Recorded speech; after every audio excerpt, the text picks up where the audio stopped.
my VW Passat, I've got a problem with the auto hold button. It goes on fine and works fine, but then randomly during the journey it will throw an error on the dashboard and turn the button off. You can then turn it back on again just by pressing it, but it doesn't seem to be consistent when it happens. What I did find is when I replaced the electric parking brake motor, the problem seemed to go away. So I don't know if there is an issue on the motor that causes the auto hold to throw an error. There's nothing recorded within the car error system. I've used BCBS to do a scan and there's no error codes recorded at all.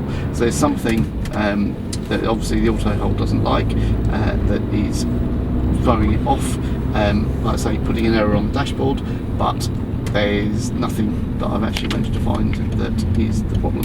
So have you had this problem? Do you know what the solution is? Like I say, I've changed the motor and that made the problem go away.